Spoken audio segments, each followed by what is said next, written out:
티티컷 폴리 1967 프레더릭 와이즈먼은 범죄자 정신병원 내부를 촬영했다.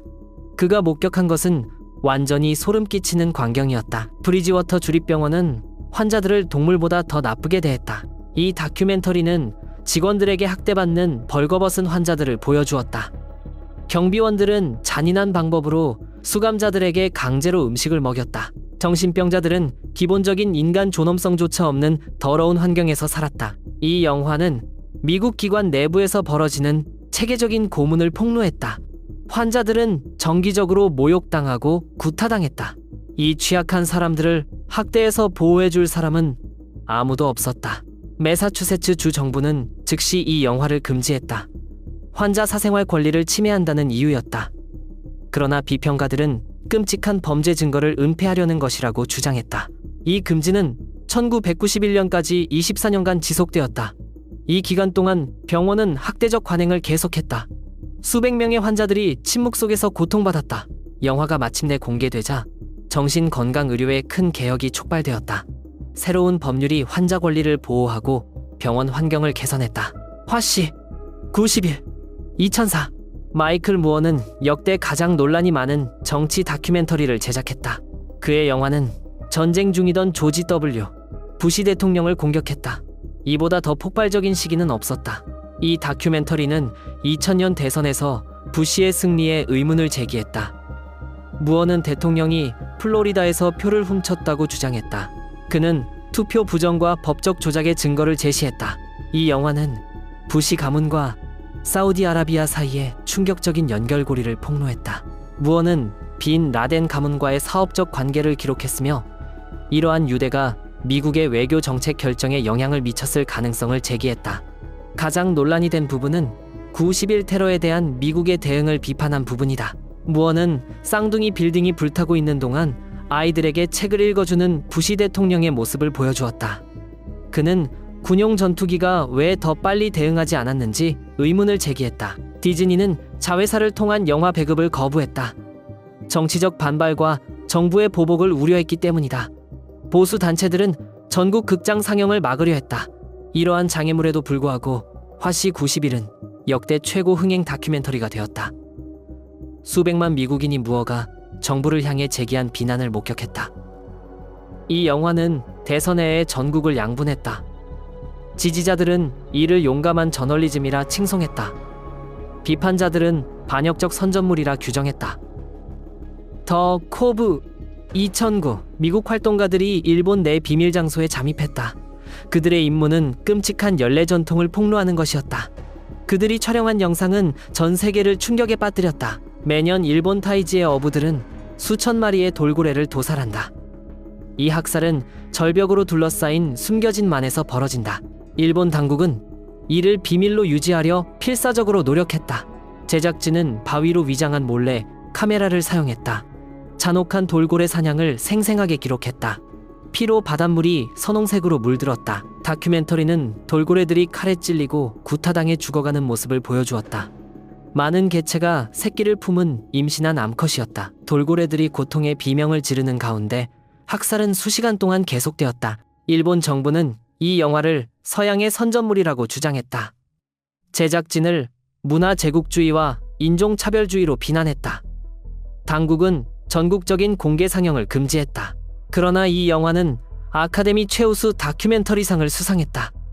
국제적 압력으로 일본은 돌고래 사냥을 축소했다. 전 세계 해양공원들은 타이지에서 돌고래를 구매하는 것을 중단했다. 하지만 오늘날에도 소규모로 학살은 계속되고 있다. 일본 당국은 여전히 매년 벌어지는 학살을 국제 언론으로부터 숨기려 애쓰고 있다. 살인의 행위 2012 인도네시아 영화감독 조슈아 오펜하이머는 불가능한 요청을 했다.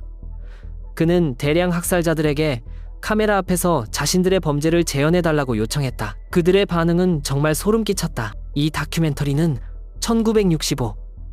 1966년 인도네시아에서 발생한 대량 학살에 초점을 맞춘다. 정부 사형 집행대는 100만 명 이상을 살해했다. 살인자들은 자신들의 범죄에 대해 처벌받은 적이 없다. 오펜하이머는 전직 사형 집행대 지도자들을 설득해 살인 장면을 재현하게 했다. 그들은 각기 다른 영화 장르로 살인을 연기했다. 일부는 갱스터 영화를 선택했고 다른 이들은 뮤지컬을 선호했다.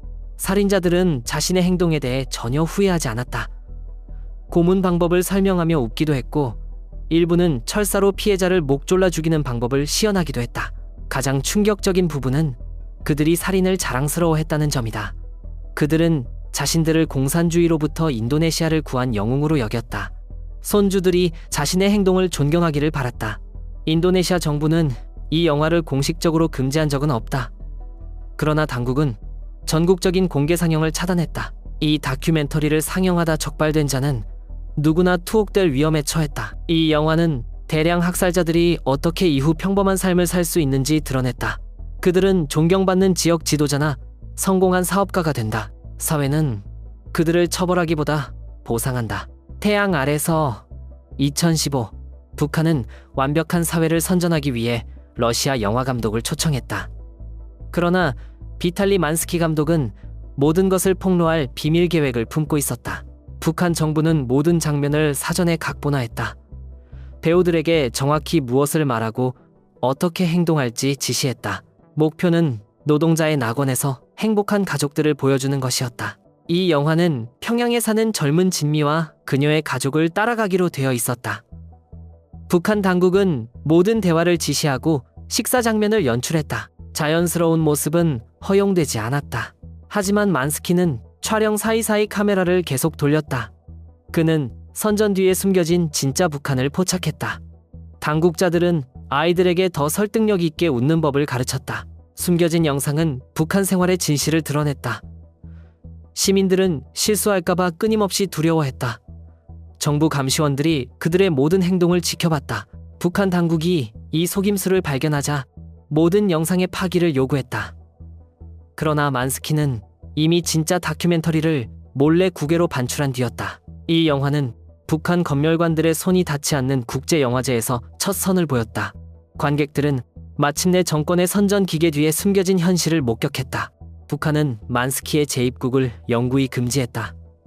또한 유사한 프로젝트를 시도할 다른 영화 제작자들에게도 위협을 가했다. 제로데이즈 2015 알렉스 기브니 감독은 물리적 파괴를 목적으로 설계된 세계 최초의 사이버 무기를 폭로했다.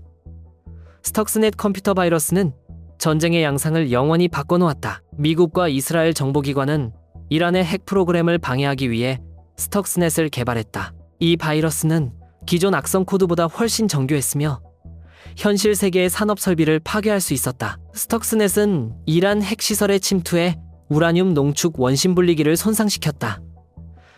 바이러스는 기계가 완전히 고장날 때까지 통제 불능 상태로 회전하게 만들었다. 이란의 핵 프로그램은 수년간 지연되었다. 그러나 이 사이버 무기는 결국 야생 인터넷으로 유출되었다. 다른 해커들이 코드를 역설계하여 새로운 버전을 만들었다. 갑자기 모든 국가가 사이버 전쟁의 위협에 직면하게 되었다. 이 다큐멘터리는 정부가 전통적인 군사력 없이도 서로를 공격할 수 있는 방법을 드러냈다. 발전소, 상수도 시스템, 교통망 모두가 잠재적 표적이 되었다.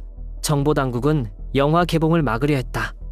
국가 안보를 위협할 수 있는 국가 기밀을 폭로한다고 주장했다. 일부 국가에서는 공개 상영을 금지했다. 기브니 감독은 진실을 폭로하기 위해 투옥 위험을 무릅쓴 내부 고발자들을 인터뷰했다. 그들은 사이버 무기가 결국 전 세계 민간 인프라를 표적으로 삼을 수 있다고 경고했다. 이 영화는 단 하나의 컴퓨터 바이러스가 어떻게 세계 정치를 영원히 바꿔놓았는지 보여줬다. 이제 모든 국가는 보이지 않는 디지털 공격으로부터 방어해야 한다.